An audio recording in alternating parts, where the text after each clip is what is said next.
Ang pintuan ng bahay ay bumukas at doon nakatayo ang anak na nawala 20 taon na ang nakakaraan. Sa tabi niya ay isang lalaking Filipino at 2 bata na kalahating Filipino. Natigilan ang ama, parang yelo na hindi makagalaw. Isang panaginip lang dapat ito. Nagsimula ang lahat 20 taon na ang nakakaraan. Mula nang mawala ang 15 taong gulang na dalagita isang gabi ng taglamig. Ako si Adriana. Ipinanganak ako sa Romania sa Silangan. Ngayon, nagpapalaki ako ng 2 anak sa Maynila. Ngunit ang buhay ko ay hindi naging tahimik mula pa sa simula. Sa taglamig ng aking 15 taon, umalis ako ng bahay. Umalis ako nang walang paalam. Kung iisipin ko ngayon, isa itong napakawalang ingat na desisyon. Nung panahong iyon, mahirap ang aming pamilya. Ang aking ama ay isang magsasaka. Ang aking ina ay naguhugas ng pinggan sa isang kainan sa nayon. Ako ang pangatlo sa 5 magkakapatid. Palagi akong pasanin sa pamilya. Naisip ko na kung wala ako, baka gumaan ang kanilang buhay. Ngunit may iba pang tunay na dahilan. Mayroon akong pangarap. Gusto kong gumawa ng tinapay. Mula pagkabata, naakit ako sa amoy ng sariwang tinapay tuwing dumadaan ako sa harap ng panaderya sa nayon. Ang pagmamasa ng dough na nakikita ko sa likod ng salamin ay napakaganda. Naisip ko noon na sana balang araw, makakagawa din ako ng magandang tinapay na tulad niyan. Ngunit sa aming kalagayan sa pinansyal, hindi ko kayang mag-aral ng pagbe-bake o kahit man lang makapag-high school. Kaya nagpasya ako. Aalis ako mag-isa upang matuto ng pagbe-bake. Siyempre, kung sasabihin ko sa mga magulang ko, tiyak na hindi nila ako papayagan. Kaya, tahimik akong umalis. Palihim akong umalis ng bahay bago sumikat ang araw at sumakay sa bus ng nayon. Nagtungo ako sa Bucharest, ang kabisera. Ang unang ilang taon ay impyerno. Dahil bata pa ako, hindi ako makahanap ng disenteng trabaho. Naghugas ako ng pinggan sa restaurant, naglinis, at gumawa ng iba pang trabaho. Sa gabi, natutulog ako sa waiting area ng istasyon ng tren o sa harap ng simbahan. Gayunpaman, hindi ako sumuko. Sa araw nagtatrabaho ako at sa gabi, nagbabasa ako ng mga libro tungkol sa pagbe-bake sa aklatan. Pagkalipas ng ilang mahihirap na taon, dumating din ang aking pagkakataon. Isang maliit na panaderya ang naghahanap ng katulong. Sa simula, tinanggihan ako ng matandang babae dahil napakabata ko pa. Ngunit lumuhod ako at nagmakaawa. Pakiusap. Bigyan niyo ako ng pagkakataon. Subukan niyo lang po ako sa loob ng 1 linggo. Kung hindi niyo magustuhan, aalis ako. Tinanggap ako ng matandang babae. At ang 1 linggong iyon ang naging turning point sa buhay ko. Gumising ako ng alas 4 ng umaga at nagsimulang magmasa ng dough. Nagtrabaho ako hanggang alas 10 ng gabi. Walang pahinga, nakatayo ako sa harap ng oven, sinisigurado na hindi masusunog at magkakaroon ng perpektong kulay ang tinapay. Pagkalipas ng 1 linggo, sinabi ng matandang babae, Adriana, may talento ka. Magpatuloy ka sa pagtatrabaho dito. Sa sandaling narinig ko ang mga salitang iyon, napaiyak ako. Pakiramdam ko, sa unang pagkakataon sa buhay ko, may nakakilala sa aking halaga.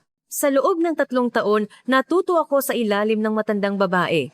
Natuto ako ng lahat mula croissant, baguette, hanggang sa cake. Hindi lang niya itinuro ang teknik, kundi pati na rin ang puso. Ang tinapay ay ginagawa ng may pagmamahal. Ito ay magiging masarap lamang kung inilalagay mo ang iyong puso, palagi niyang sinasabi. Pagdating ko ng 20, naisip kong tingnan ang mas malaking mundo. Nagpaalam ako at nagpasalamat sa matandang babae at naglakbay sa kanlurang Europa. Nagtrabaho ako sa mga panaderya habang naglalakbay sa France, Germany at Austria. Iba-iba ang estilo ng tinapay sa bawat bansa. Sinikap kong matutunan ang lahat ng iyon. Sa panahong iyon, natuklasan ko ang kultura ng tinapay at pastry ng Pilipinas. Nakita ko sa internet ang mga Filipino-style na cake na may rich cream parang mga obra maestra. Ang pinong dekorasyon at malambot na texture kasama ang tamang tamis ay bumihag sa aking puso. Naisip ko noon na kailangan kong pumunta sa Pilipinas at matutunan ang sining na ito. Sa edad na 25, sumakay ako ng eroplano patungong Pilipinas. Pumasok ako bilang turista at nagsimulang magtrabaho sa isang maliit na panaderya sa Maynila. Hindi ako makapagsalita ng Tagalog kahit isang salita. Ngunit ang galing ko sa pagbe-bake ay kinilala. Pinaniwalaan ako ng manager, isang dayuhan, at unti-unti niya akong pinagkatiwalaan sa mahalagang trabaho. Ang buhay ko sa Pilipinas ay puno ng sorpresa. Ang mga tao ay mababait at malinis ang mga kalsada. Ang pagkain ay kapanapanabik at masarap. Hindi ko makakalimutan ang tuwa ng una kong matikman ang sinigang. Parang sumasayaw ang malalim na lasa sa aking dila. Lumipas ang isang taon. Unti-unti natuto akong magsalita ng Tagalog. Ang aking visa ay naibago na rin sa isang opisyal na work visa. At tulad ng tadhana, nakilala ko ang isang lalaki. Ang aking asawa ngayon, si Marco Reyes. Nagtatrabaho si Marco sa isang real estate agency malapit sa panaderya kung saan ako nagtatrabaho. Tuwing umaga bago pumasok sa trabaho, bumibisita siya sa tindahan at bumibili ng kape at tinapay. Sa simula, isa lang siyang regular na customer. Ngunit isang araw, madalas kaming nagkakatinginan. Isang araw, naglakas loob si Marco at kinausap ako. Gusto mo bang turuan kitang magtagalog? At doon, naging malapit kami ng natural. Araw-araw pagkatapos ng trabaho, pumupunta si Marco sa panaderya. Tinuruan niya ako ng Tagalog. At tinuruan ko naman siya ng pagbe-bake. Pagkalipas ng 6 na buwan, naging magkasintahan kami. Si Marco ay isang mainit at tapat na tao. Ayaw niyang pakinggan ang aking nakaraan. Tinanggap niya ako kung sino ako. Sobrang saya ko doon. Sa totoo lang, hindi ko kailanman naikwento sa sino man ang tungkol sa aking pamilya. Umalis ako ng bahay sa edad na 5 at hindi ako nagkaroon ng komunikasyon kahit minsan. Sobra akong nahihiya tungkol doon. Ngunit nang isipin ko ang pagpapakasal kay Marco, sa wakas ay nagkwento ako. Sinabi ko ang lahat ng tapat. Ang kahirapan ng aming pamilya, ang walang ingat kong pag-alis ng bahay at ang halos 20 taong pagkaputol ng ugnayan sa aking pamilya. Hinigpitan ni Marco ang aking kamay. Adriana, ayos lang yan. Lahat ng tao nagkakamali. Ang mahalaga ay ang ngayon. Maging masaya tayo ng magkasama. Sa mga salitwang iyon, napaiyak ako. Hindi ko kailanman nakatanggap ng ganito kainit na pag-alo sa buhay ko. Nagkaroon kami ng isang maliit na kasalan. Para sa akin na walang kamag-anak na makakapunta. Ang manager ng panaderya at ang mga kasamahan ko ang gumanap bilang aking pamilya. Kaya, naging asawa ako ng isang Filipino. Sa totoo lang, naging asawa ako ng isang Filipino. Pagkalipas ng 1 taon ng kasal, ipinanganak ang aming unang anak, isang magandang batang babae. Pinangalanan ko siyang Isabela, isang pangalang Romanian ngunit madaling bigkasin sa Pilipinas. Nang una kong hawakan si Isabela, naalala ko ang aking ina. Pakiramdam ko, ganito rin ang naramdaman niya nang una niya akong hawakan. Pagmamahal at responsibilidad. At kaunting pag-aalala, ang sabay-sabay na sumalakay sa akin. Pagkalipas ng 2 taon, ipinanganak ang aming ikalawang anak, isang lalaki. Si Marco ang nagbigay ng pangalan Kai. Nais namin na lumaki siyang malusog. Habang pinapalaki ko ang 2 anak, masaya ako, talagang masaya ako. Parang isang himala na maranasan ang ganitong simpleng kaligayahan ng isang pamilya. Ngunit sa isang sulok ng aking puso, palaging may pagkaawa para sa aking mga magulang at kapatid sa Romania. Masamang anak ako para sa kanila, masamang kapatid. Hindi ako nagpakita ng kahit isang ugnayan sa loob ng mahigit 15 taon. Sa totoo lang, sinubukan kong makipag-ugnayan ng ilang beses. Hawak ko ang telepono, akma kong didiyal ang numero. Ngunit huminto ako. Anong mukha ang ipakikita ko? Anong sasabihin ko? Kumusta? Ako si Adriana. Ayos ka ba? Hindi ko kayang sabihin. Hindi ba't napakagaan ng mga salitang iyon? Masyadong magaan ang mga salitang iyon para punan ang 20 taong pagitan. Isang araw noon habang naghahanda ako para sa unang kaarawan ni Kai. Isang hindi kilalang numero ang tumawag sa akin. Nang sagutin ko, narinig ko ang boses na may accent ng Romania. Ito ang aking pinsan. Adriana, si Radu ito.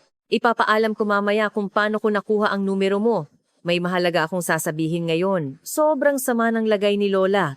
Sinabi ng doktor na wala na siyang masyadong oras. Sa sandaling narinig ko ang mga salitang iyon, nanigas ang buong katawan ko.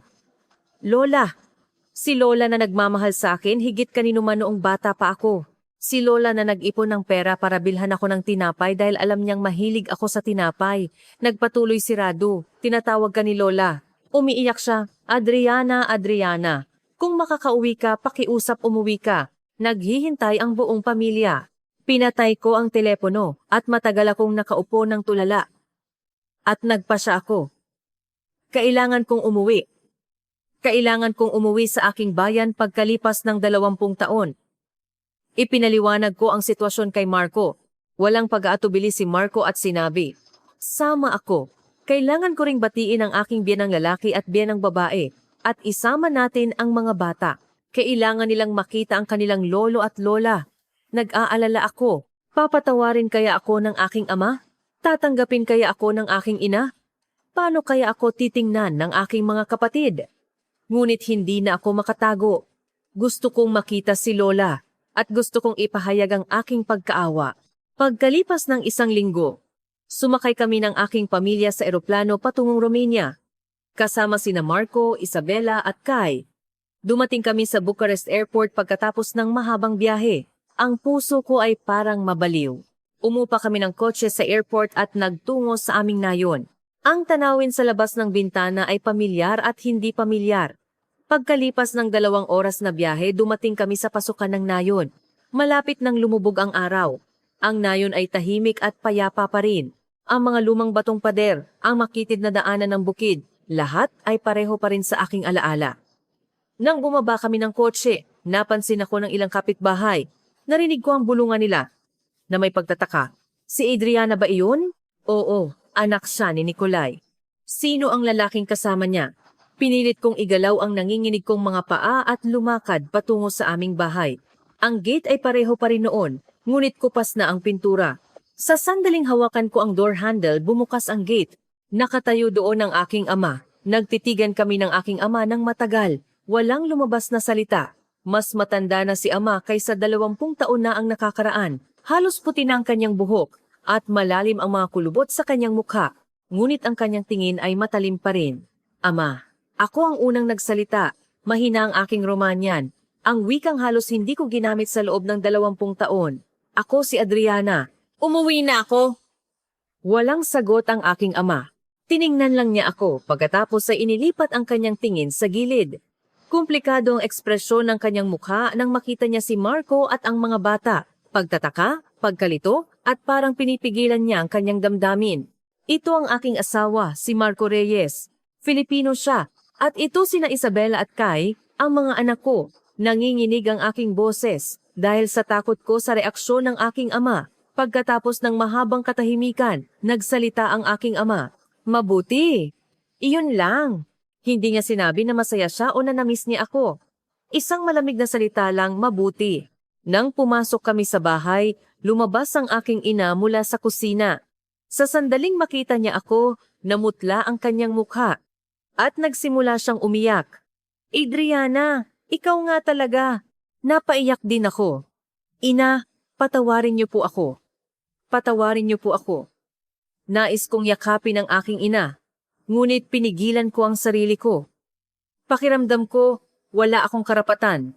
Ang 20 taon ang humarang sa pagitan namin.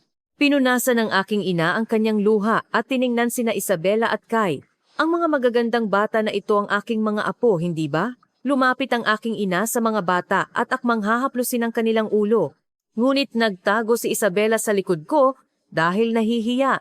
Lumitaw ang sakit sa mukha ng aking ina. "Mga bata po, bago lang po sila rito kaya hindi pa po sanay." Maya-maya ayos na po sila, sabi ko ng awkward na nakangiti. Binati ni Marco ang aking mga magulang sa tamang Romanian. "Kumusta po kayo? Ako po si Marco Reyes, asawa ni Adriana." Bagaman hindi maganda ang kanyang pagbigkas, ginawa ni Marco ang kanyang makakaya. Tiningnan ng aking ama si Marco mula ulo hanggang paa. Pagkatapos ay tumango at pumasok sa sala. Pinaupo kami ng aking ina. "Umupo kayo. Siguradong pagod kayo sa mahabang biyahe." Nais kong itanong kung ang aking dating silid ay nandoon pa rin, ngunit wala akong lakas ng loob. Sa halip, umupo ako sa sofa sa sala kasama si Marco at ang mga bata. Mukhang mas luma ang loob ng bahay kaysa dati, ngunit malinis. Magaling talaga maglinis ang aking ina. Oras na ng hapunan, nagmamadaling naghanda ng pagkain ang aking ina. Mga tradisyonal na pagkaing Romanian, sarmal at patatas na sabaw. Sa sandaling naamoy ko, bumalik ang mga alaala ng aking pagkabata. Umupo kami sa hapagkainan, ngunit mabigat ang kapaligiran. Tahimik na kumain lang ang aking ama. Patuloy na pinapakain ng aking ina mga bata. Pilit na kumain si Marco upang itago ang mabigat na pakiramdam. "Nagustuhan mo ba ang pagkain?" Tanong ng aking ina kay Marco. Opo, sobrang sarap po, sagot ni Marco na nakangiti. Ginagawa rin po ni Adriana ang mga pagkain tulad nito, ngunit mas masarap po ang gawa ninyo. Sa unang pagkakataon, ngumiti ng bahagya ang aking ina, ngunit ang aking ama ay wala pa ring ekspresyon. Sa hapunan, tinanong ko, kumusta po si Lola? Gusto ko po siyang makita. Nagbuntong hininga ang aking ina. Nasa ospital siya, hindi maganda ang kanyang kondisyon. Tara, bukas ng umaga sabay tayong pumunta. Nang gabing iyon, natulog kami sa aking dating silid. Ang silid ay pareho pa rin. Tulad ng iniwan ko noong ako'y 15 ang kama, ang mesa, at maging ang mga poster sa dingding. Iningatan ng aking ina ang silid. Tahimik na sinabi ni Marco, mahirap, hindi ba? Oo, ang lamig ni Papa. Ngunit natural lang yan. Sa tingin ko, kailangan niya ng oras. Bigla lang dumating ang anak niya pagkalipas ng 20 taon. Hindi madaling tanggapin. Tama ang sinabi ni Marco. Masyado akong nagmamadali. Ang paghingi ng kapatawaran ay isang kasakiman. Kinaumagahan, maaga kaming nagtungo sa ospital. Ang ospital sa Nayon ay maliit at luma. Mababait ang mga nurse. Sa sandaling pumasok ako sa silid ni Lola, bumilis ang tibok ng puso ko. Nakahiga si Lola sa kama. Napakaliit niya tignan. Noong dati napakalakas at aktibo niya, ngunit ngayon tila matatangay siya ng hangin, nakasuot siya ng oxygen mask at nakapikit. Lola! Hinawakan ko ang kamay ni Lola. Napakalamig ng kanyang kamay. Ako po si Adriana. Dumating na po ako, Lola. Bahagyang nanginginig ang mga daliri ni Lola.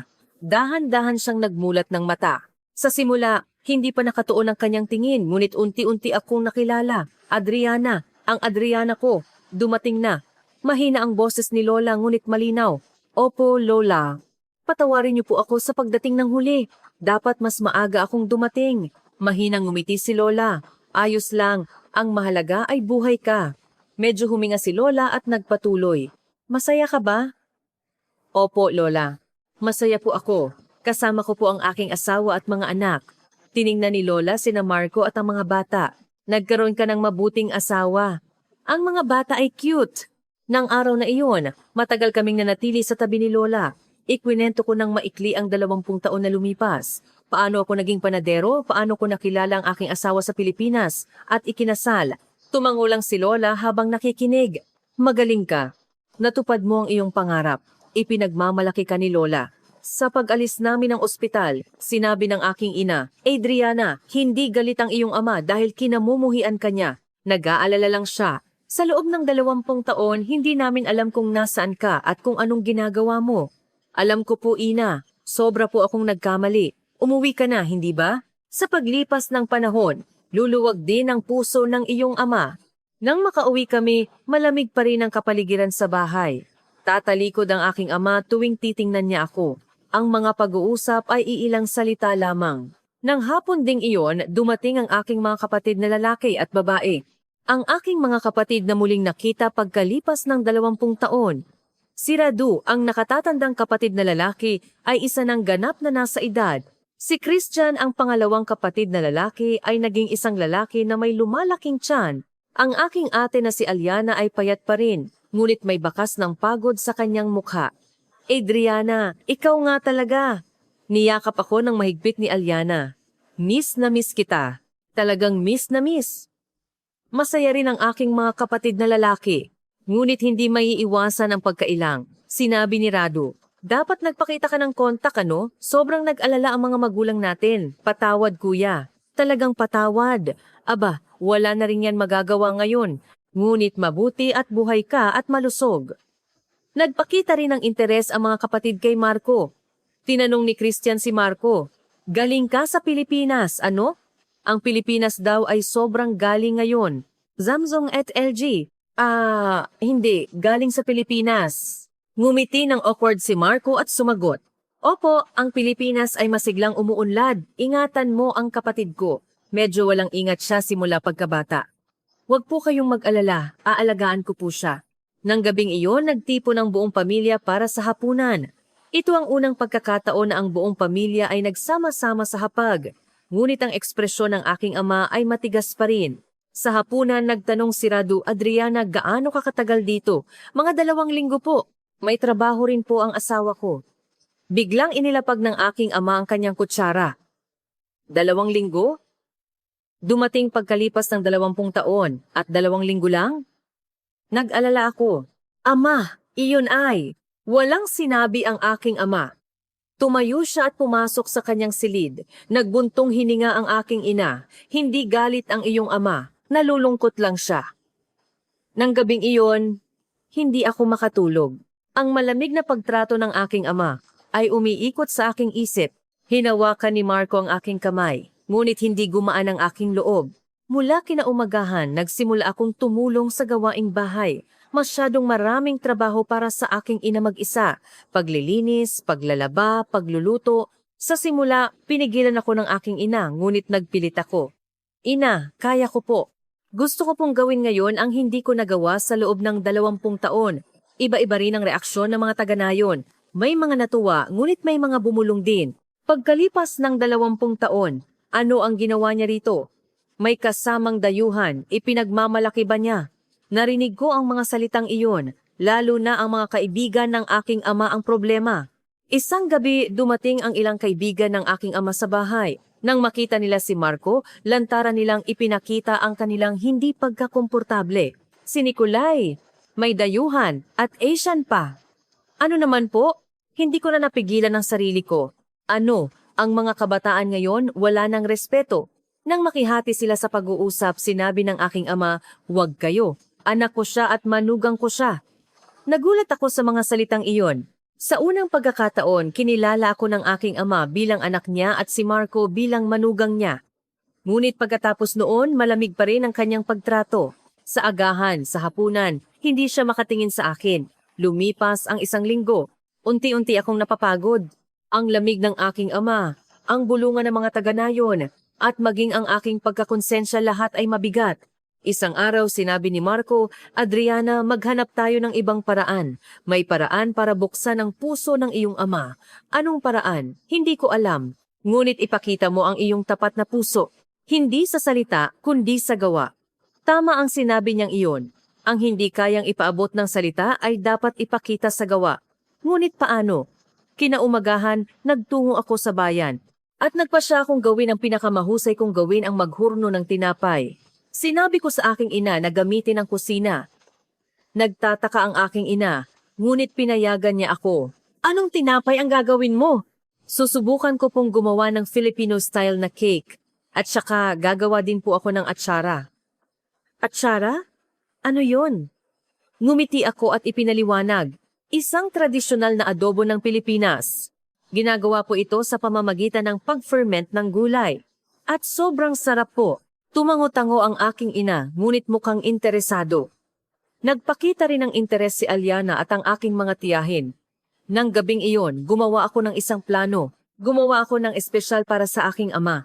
Sa loob ng ilang araw, kaarawan ng tiyuhin ko. Araw iyon na magtitipon ang lahat ng kamag-anak. Doon, maghahanda ako ng mga pagkaing Filipino. Pumunta kami ni Marco sa bilihan ng karne sa Nayon. Kailangan naming bumili ng masarap na karne. Bumili kami ng baboy at baka. At gumawa kami ng Filipino-style na pampalasa. Hinalo namin ang toyo, asukal, bawang at suka. Mayroon kaming suka na dinala mula sa Pilipinas. Binabad namin ang karne sa pampalasa. Kailangan itong ibabad ng kahit 1 araw para lubos na lumasa. Habang nakatingin sa akin ang aking ina, sinabi niya, "Ganito pala binababad ang karne. Kami, asin lang ang nilalagay namin. Mahalaga po ang pampalasa sa Filipino-style. Kung ganito po ang pagbababad, mas malambot at mas masarap po ang karne." Kinaumagahan, nagtungo kami sa bahay ng tiyuhin ko. Marami ng kamag-anak ang nagtipon. Halos lahat ng mukha ay muling nakita pagkalipas ng 20 taon. Nagulat ang lahat nang makita ako.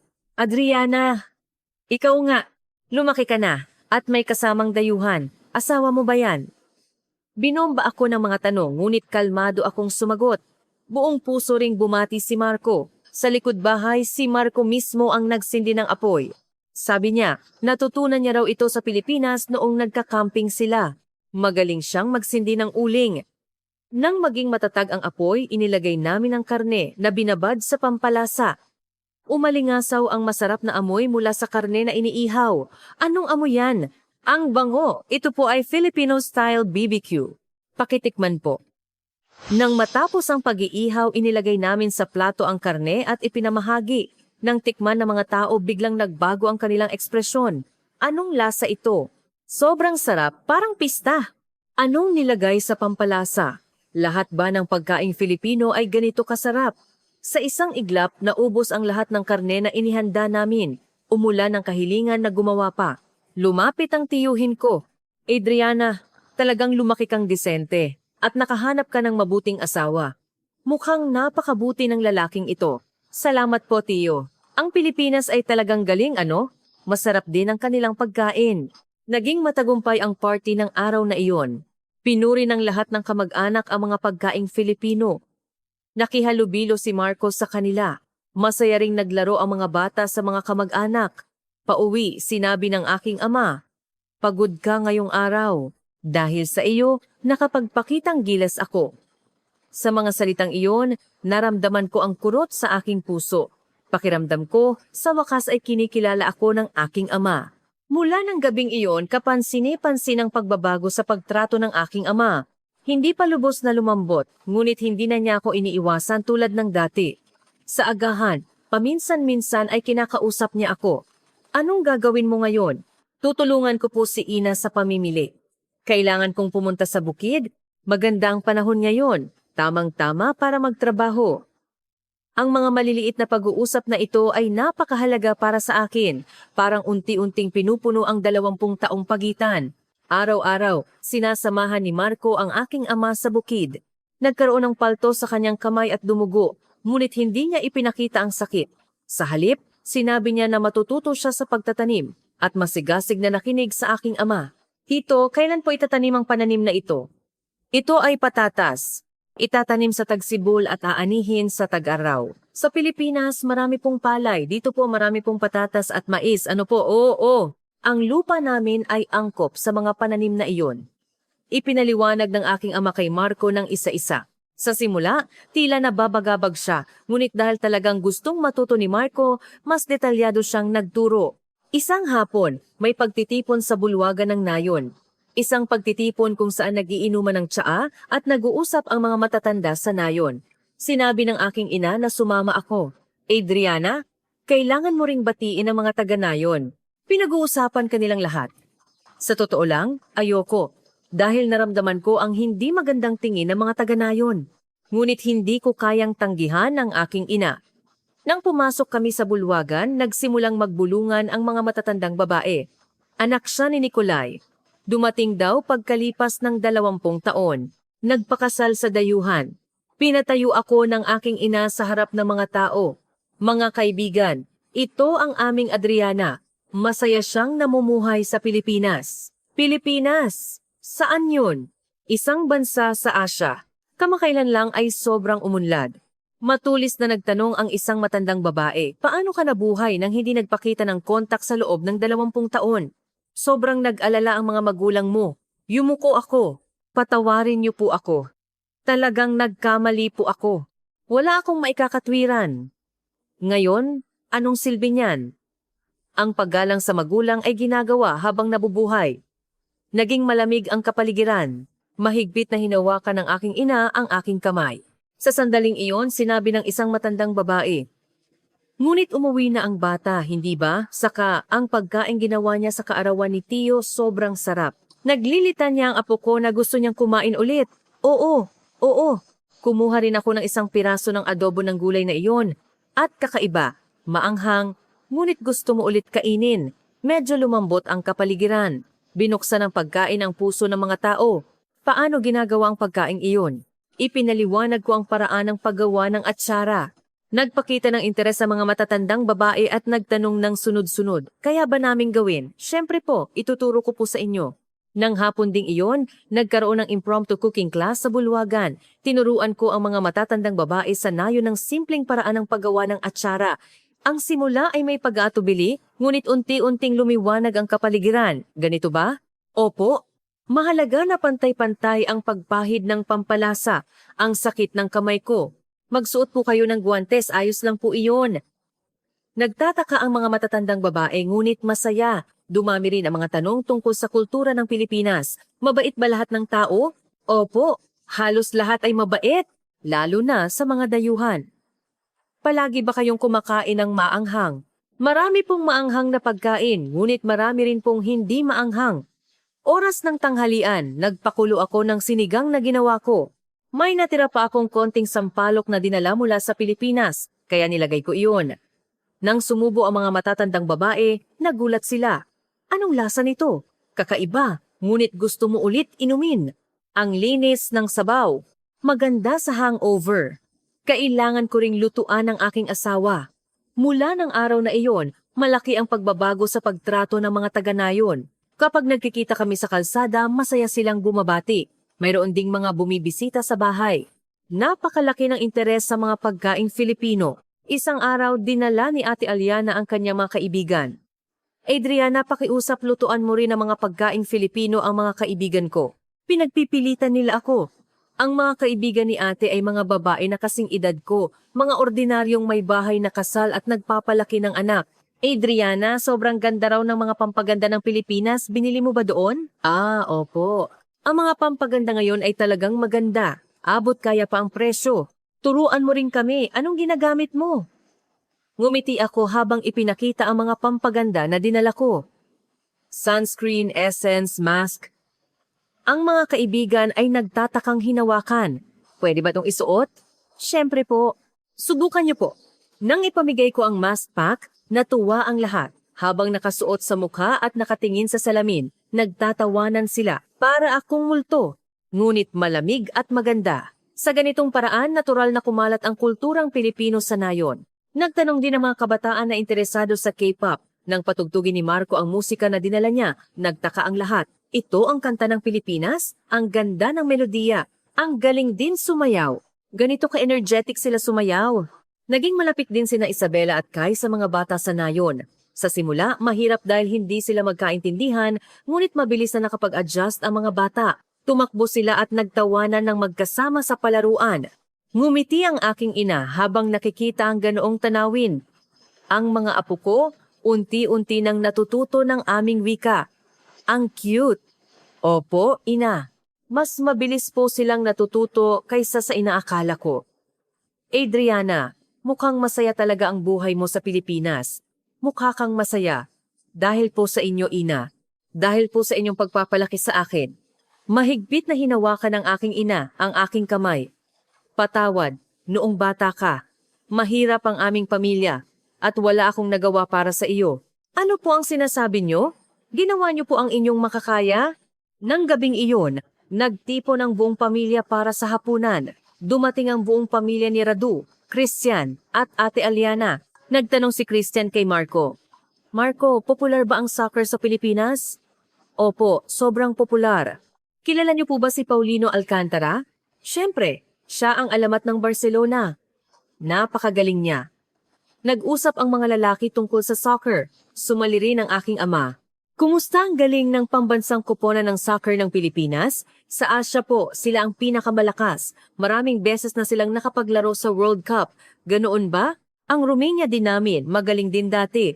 Nagpatuloy ng natural ang pag-uusap. Masigasig na ipinaliwanag ni Marco ang tungkol sa kultura at sports ng Pilipinas at nagpakita ng interes ang pamilya.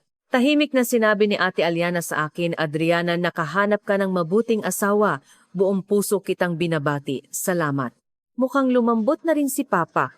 Ilang araw pa lang, hindi maganda ang kanyang ekspresyon. Lahat ay dahil kay Marco. Talagang nagsikap si Marco. Pagkatapos ng hapunan, tinawag ako ng aking ama. Adriana, lumabas ka muna. Bilis ang tibok ng puso ko. Ito ang unang pagkakataon na tinawag ako ng aking ama ng mag-isa. Sa likod bahay, kumikinang ang kalangitan na puno ng bituin. Nagsindi ang aking ama ng sigarilyo at sinabi, Adriana. Opo, ama. Noong nakaraan, sobrang lamig ko sa iyo. Hindi po. Ako po ang napakaraming pagkakamali. Nagbuntong hininga ng matagal ang aking ama. Ngunit, ang pag-alis mo ng bahay ay kasalanan din namin. Mahirap ang pamilya at hindi namin nabigyan ka ng pagkakataon na abutin ang iyong pangarap, hindi ba, ama? Pagkaalis mo, araw-araw ay impyerno. Baka may nangyari sa iyo.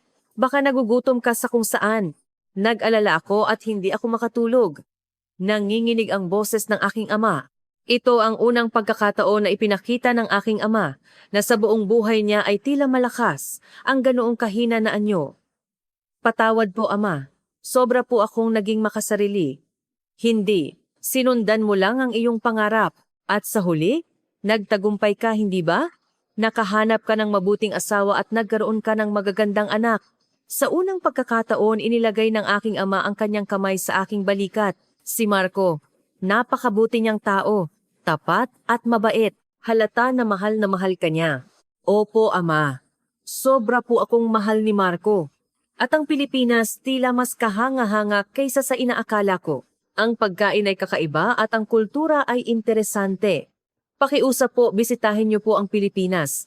Ako po ang gagabay sa inyo at magpapasyal. Ngumiti ang aking ama, ganoon ba? Kung may pagkakataon, kailangan kong pumunta. Nang gabing iyon, sa sobrang tagal, nakatulog ako ng mahimbing. Ang pag-uusap namin ng aking ama ng buong puso ay sapat na aliw. Kinaumagahan, may tumawag mula sa ospital ni Lola. Balita na medyo bumuti ang kalagayan ni Lola. Nagalak ang buong pamilya. Nang magmadali kaming pumunta sa ospital, nakaupo si Lola sa kama. Mukha siyang mas maganda kaysa ilang araw na ang nakakaraan.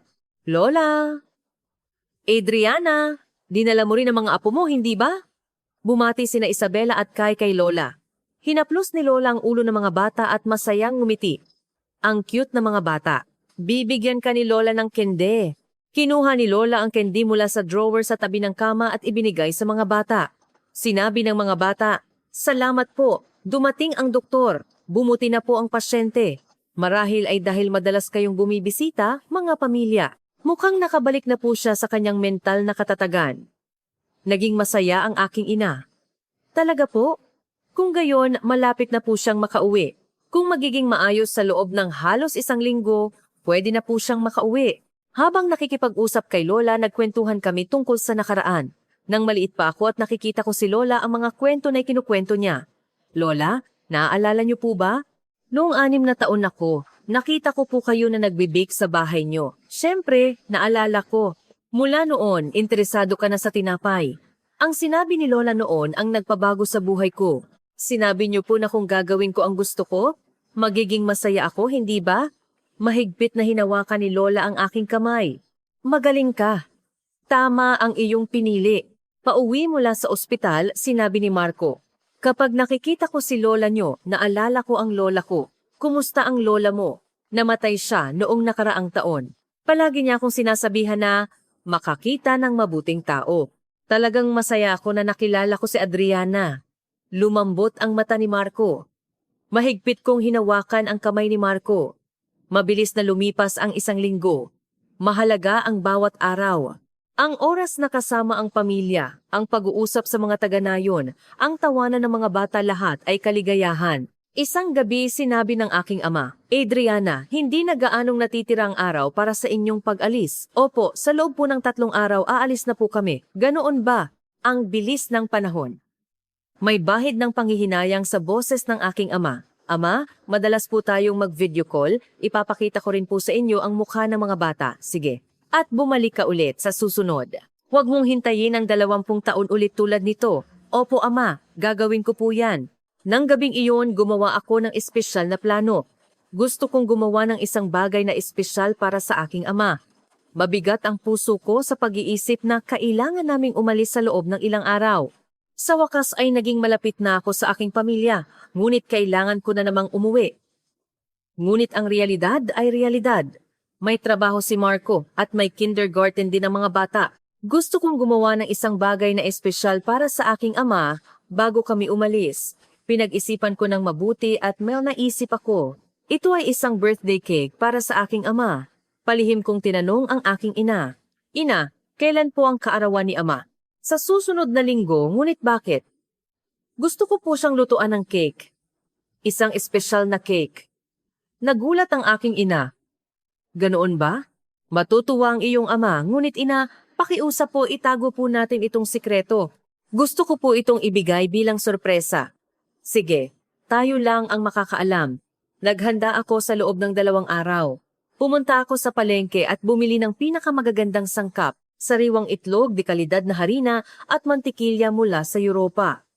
Medyo malaki ang ginastos, ngunit para sa aking ama, hindi ako nang hinayang. Pinag-isipan ko rin ang disenyo ng cake. Naisip ko na hindi dapat ito isang ordinaryong cake.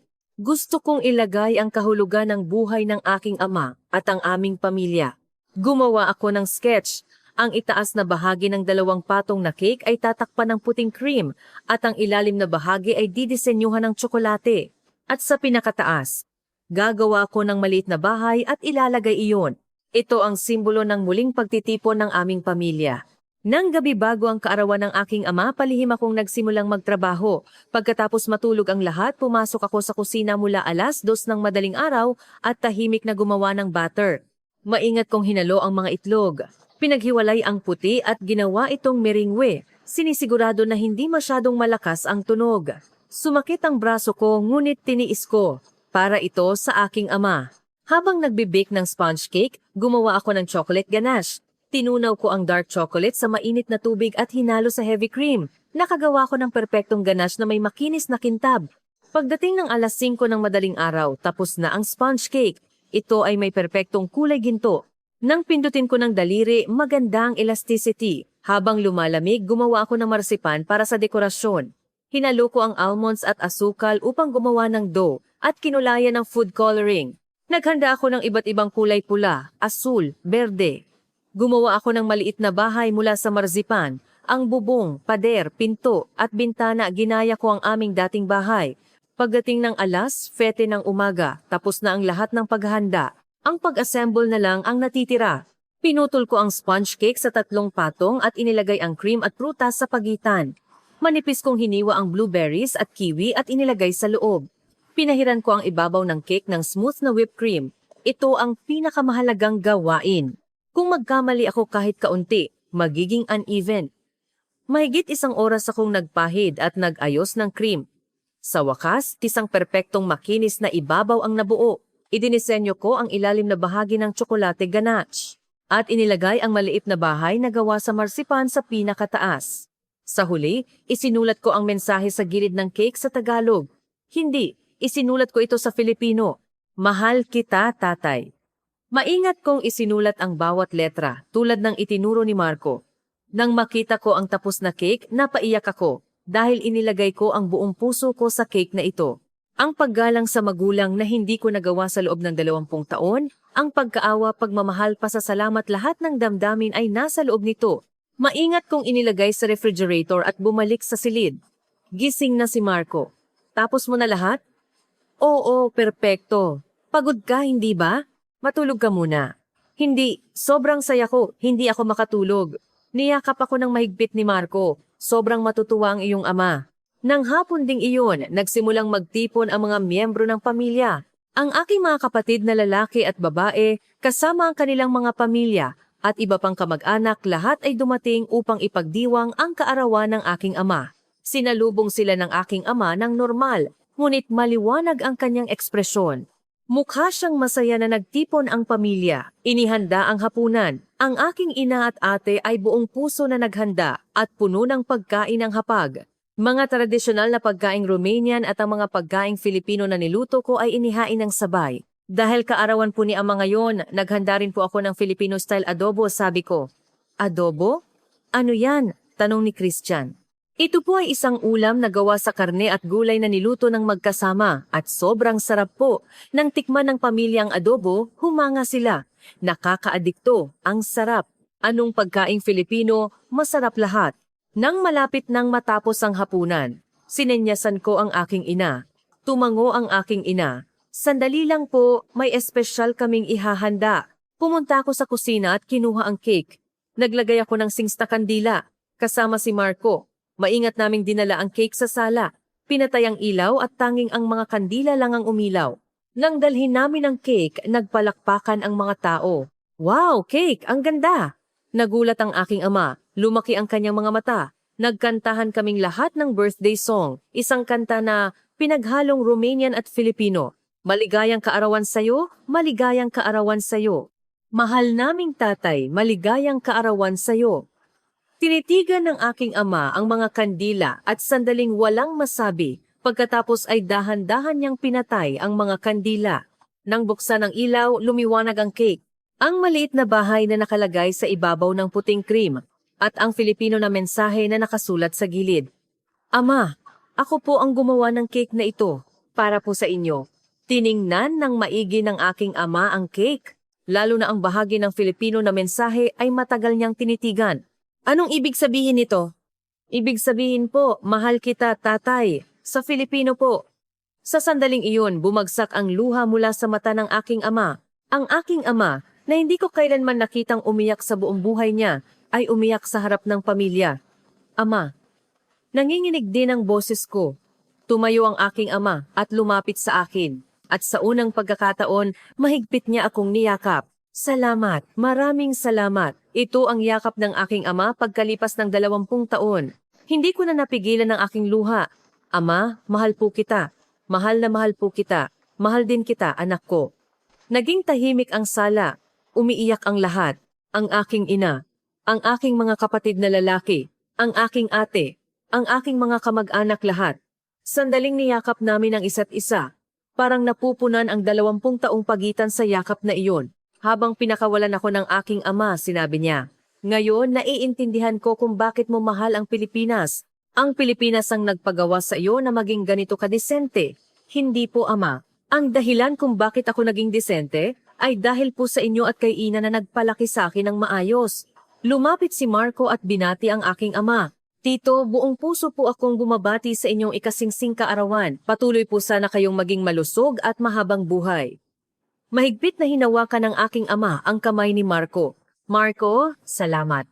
Ingatan mo ang anak ko. Huwag po kayong mag-alala, tito. Buong buhay ko pong aalagaan si Adriana. Nagsimula kaming hiwain ng cake. Nang lumitaw ang cross-section, humanga ulit ang mga tao. Ang ganda ng layer. Marami ring prutas. Hiniwa namin ng isa-isa at kinain. Sinabi ng lahat na masarap at nag-thumbs up. Adriana, henyo ka talaga. Paano mo ito ginawa? Talagang kahanga-hanga ang Filipino baking skills, ano? Dahan-dahang kumain ang aking ama ng cake na may masayang ekspresyon. Tumango siya sa bawat subo. Nagpatuloy ang party hanggang hating gabi. Nagtawanan ang mga tao, nag-usap at nagkaroon ng masayang oras. Masayang naglaro ang mga bata at nag-inuman ang mga matatanda. Pagkatapos, bumalik kami sa Pilipinas. Sa pagkakataong ito, komplikado ang aking puso. Malungkot, ngunit kasabay nito ay may pag-asa rin dahil pupunta ang aking pamilya sa Pilipinas. Pagdating sa Pilipinas, agad akong nagsimulang maghanda. Ang tirahan ng pamilya, ang itineraryo ng biyahe, ang mga restaurant na dapat i-book, ang sikip ng bahay natin, paano natin patulugin ang buong pamilya. Nag-alala si Marco. Maghanap tayo ng malapit na hotel. Sa araw, magkasama tayo sa bahay. Magandang ideya. Lumipas ang 3 buwan. Araw-araw, nakikipag-video call ako sa aking pamilya at sinasapi na lang plano ng kanilang pagbisita sa Pilipinas. Ama, tapos na po ba ang paghahanda ng visa? Oo, tapos na lahat. Bilihin na lang ang tiket ng eroplano. Ako po ang bibili. Hindi, kami ang bibili. Ikaw ang nag-imbita. Kaya kami ang bibili. Sa huli, ako ang bumili ng lahat ng tiket ng eroplano ng pamilya. Malaki ang ginastos. Ngunit masaya ako. 1 buwan bago ang kanilang pagdating, tumawag ang aking ina. Adriana, anong isusuot ko sa Pilipinas? Kailangan ko bang bumili ng bagong damit? Hindi po, ina. Magsuot lang po kayo ng komportableng damit. Pagdating niyo po rito sa Pilipinas, ako po ang bibili ng damit para sa inyo. Talaga? Ang ganda raw ng mga damit sa Pilipinas? Opo, may mga magagandang damit. Pumunta tayo sa Makati at mag-shopping ng magkasama. Napakasaya. Ang lugar na nakikita ko lang sa Filipino drama, pupuntahan ko na mismo. Masaya rin si Ate Aliana. Adriana, makakapanood ba ako ng K-pop concert? Titingnan ko, ate. Sino po ang paborito mong K-pop idol? Ako po, ang Blackpink. Sikat na grupo. Mahirap makakuha ng tiket ngunit susubukan ko. Ang excitement ng pamilya ay naramdaman mula sa kabilang linya. Sa wakas, dumating ang araw ng pagdating ng pamilya. Naghintay ako sa harap ng immigration gate sa Ninoy Aquino International Airport. Bilis ang tibok ng puso ko. Sa wakas, bumukas ang pintuan ng exit at nagsimulang lumabas ang mga tao.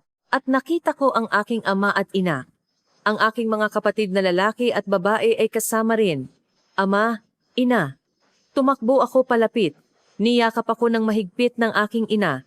Adriana, dumating na kami. Aina, welcome po sa Pilipinas. Tumingin sa paligid ang aking ama at humanga. Wow, ang laki talaga ng airport at ang ganda. Ama, simula pa lang po ito. Marami pa pong mas maganda. Sa loob ng 1 linggo, namasyal kami sa iba't ibang lugar sa Maynila. Intramuros, Luneta Park, SM Mall of Asia, Bonifacio Global City at Greenbelt. Binista rin namin ang aking panaderya. Sinalubong kami ng manager ng mainit. Pamilya po pala kayo ni Miss Adriana, hindi ba? Welcome po. Si Miss Adriana po ang pinakamahusay na panadero sa aming tindahan. Ipinagmalaki ng aking ama. Salamat po. Ingatan niyo po ang anak ko. Ipinakita ko sa kanila ang mga tinapay na ginawa ko. Filipino-style cakes, Romanian bread, at fusion bread. Ikaw lahat ang gumawa nito? Nagulat ang aking ina. Opo, mga gawa ko po. Ang galing! Talagang galing! Nang gabing iyon, nagdaos kami ng farewell party sa bahay. Buong puso kong inihanda ang mga pagkain. Sa hapunan, tumayo ang aking ama. Lahat. Pakiusap, pakinggan niyo ako. Tiningnan siyang lahat. Ang pagbisita namin sa Pilipinas sa pagkakataong ito ang pinakamakabuluhang biyahe sa buhay ko. Nakita ko mismo kung saan nakatira ang aking anak. At naranasan ko ang bansang Pilipinas. Nanginginig ang boses ng aking ama. At nalaman ko na ang pamilya ay hindi kailangan ng hangganan o distansya. Kung nakakonekta ang puso, magkasama tayo kahit saan. Ang Pilipinas at Romania, ang dalawang bansang ito ay nagkonekta sa pamamagitan ng aming pamilya dahil kay Adriana. Tiningnan ako ng aking ama. Adriana, salamat. Dahil ipinakita mo sa amin ang bagong mundo at ipinagmamalaki ka namin. Talagang disente kang anak. Hindi ko na napigilan ang aking luha, ama. Nagtipon ang buong pamilya at niyakap ang isa't isa. Ang aking asawang Filipino, ang aking mga anak na kalahating Filipino. Ang aking pamilyang Romanian, kami ay isa. Kinaumagahan, nagpaalam kami sa airport. Sa susunod na taon, babalik kami ulit, sabi ng aking ama. Opo, ama. Naghihintay po ako. At Adriana, dumalaw ka ring madalas sa Romania. Siyempre po, pumasok ang pamilya sa departure area.